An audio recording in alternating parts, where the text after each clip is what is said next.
Salut tout le monde, c'est PrimeFX et on se retrouve aujourd'hui pour une nouvelle vidéo dans laquelle on va parler des frameworks CSS.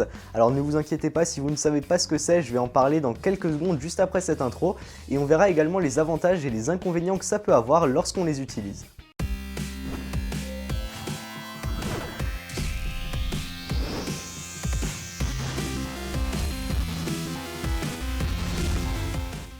Attention, cette vidéo n'est pas un tutoriel par contre, on va pas se servir d'un framework CSS en cas pratique, on va simplement rester sur la théorique, donc c'est-à-dire les avantages, inconvénients, voilà, tout ce dont j'ai parlé juste avant. Si vous voulez une vidéo plus pratique en se servant vraiment en direct sur Sublime Text, en codant vraiment grâce à un framework, n'hésitez pas à me le demander dans les commentaires.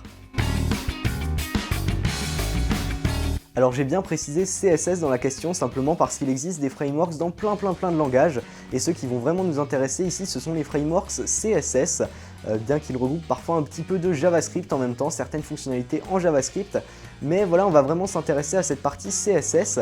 Alors qu'est-ce que c'est justement un framework? Eh bien c'est simplement une sorte de bibliothèque dans laquelle vous allez avoir plein d'éléments qui ont déjà un style appliqué, qui sont pré-stylisés si vous voulez.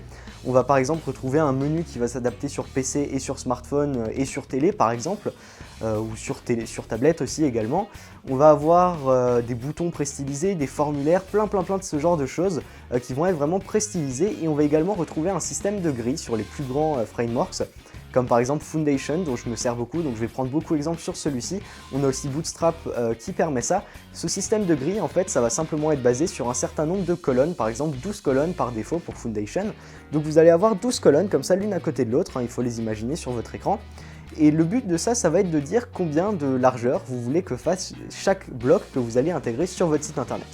Alors c'est un petit peu difficile à expliquer comme ça, c'est pour ça que je vous mets des petites illustrations à côté, mais en gros vous pouvez dire que vous voulez par exemple qu'un certain bloc fasse 12 colonnes de large sur un écran de mobile, donc sur un petit écran, que celui d'en dessous pareil va faire 12 colonnes de large sur un petit écran, et vous pourrez dire que ces mêmes blocs sur un grand écran feront 6 de large, et du coup 6 et 6 ça va faire 12, donc ça va compléter cette grille, et vous allez vous retrouver sur un écran qui sera plus grand avec deux blocs l'un à côté de l'autre, et sur un écran plus petit avec deux blocs mais l'un en dessous de l'autre. Alors pour les avantages, eh bien, je vous propose simplement de les lister un par un. Donc comme je le disais juste avant, on a les éléments tout faits en CSS ainsi que la grille adaptative qui vont être très pratiques. Ça va d'ailleurs un peu être le cœur du framework. Ensuite, on va avoir la compatibilité cross-browser qui est très importante aussi et qui est vraiment très pratique. C'est-à-dire que vous allez avoir exactement le même affichage que vous soyez sous Safari, sous Firefox, sous Google Chrome, Internet Explorer, etc.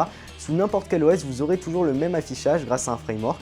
Justement parce que lors de sa création, ça a été pensé pour. Vous vous êtes peut-être déjà retrouvé avec ce genre de problème si vous faites du CSS à la main. Par exemple, un lien, par exemple, on va prendre un lien pour l'exemple. Un lien qui apparaît d'une certaine façon sur Firefox, légèrement différemment sous Chrome, et encore un petit peu plus différemment, par exemple de quelques pixels de différence, soit au niveau du padding, de la marge de côté, etc. C'est des petits problèmes qu'on peut retrouver, et donc un framework généralement résout ce genre de problème. Ensuite, ce qu'on va encore avoir, ça va être un résultat propre assez rapidement. On va pouvoir se retrouver avec un beau menu, des belles sections de site bien séparées, quelque chose de très clair et précis, assez rapidement justement, et sans trop d'efforts, j'ai envie de dire. C'est pas comme si on allait faire toute notre feuille de style à la main justement. Et ensuite, on va avoir les autres avantages.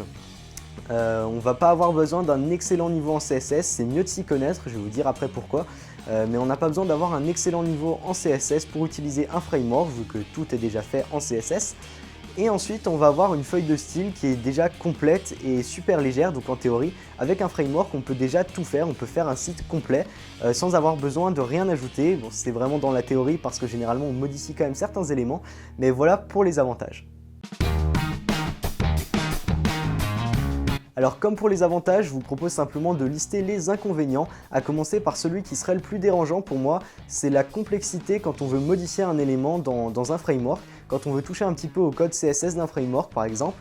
Vous allez avoir un code assez complexe, généralement très compressé, et du coup si je veux modifier, mettre un peu plus par exemple de marge intérieure ou marge extérieure à un bouton, si je veux modifier la taille de mon menu, si je veux changer de couleur un certain élément, bah ça va pas toujours être très facile justement.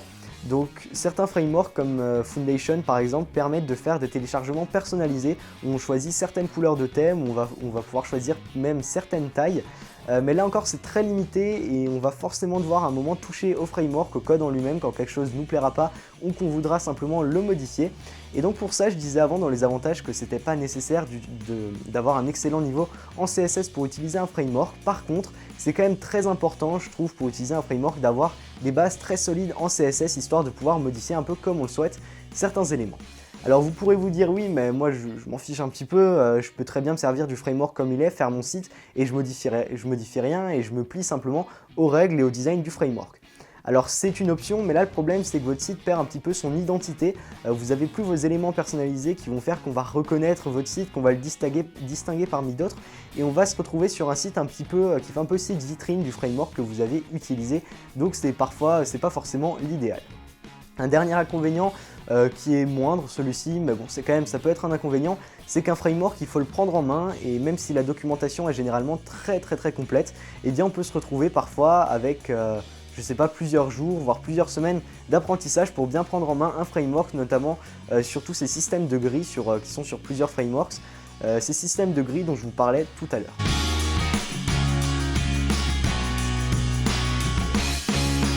Bien sûr, il est tout à fait possible d'utiliser deux frameworks CSS simultanément.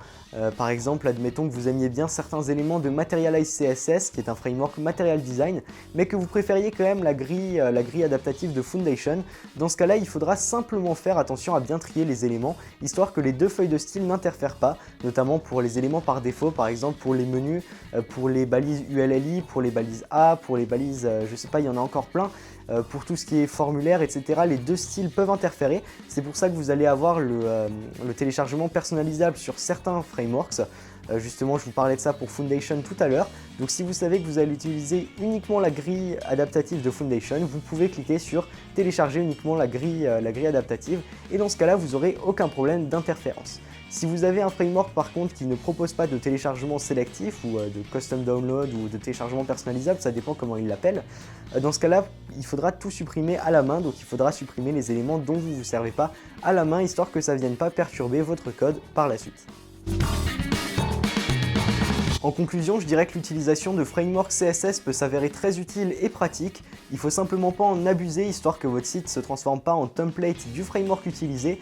Et il ne faut pas non plus négliger le CSS, c'est pas parce qu'on n'aura pas besoin de créer une feuille de style de A à Z qu'on n'aura pas besoin de la modifier. Mais voilà, ça présente un grand nombre de fonctionnalités très pratiques, notamment ce système de grille adaptative qui va vous permettre de passer d'un site smartphone à un site tablette, à PC, jusqu'à TV même, sans problème, c'est vraiment extrêmement pratique. Bref, si cette vidéo vous a plu, je vous invite à vous abonner, à mettre un pouce bleu, à la partager, etc. Vous connaissez la routine. Vous pouvez également me suivre sur les réseaux sociaux, vous avez tous les liens dans l'outro et dans la description. Et sur ce, je vous dis à très bientôt pour une prochaine vidéo.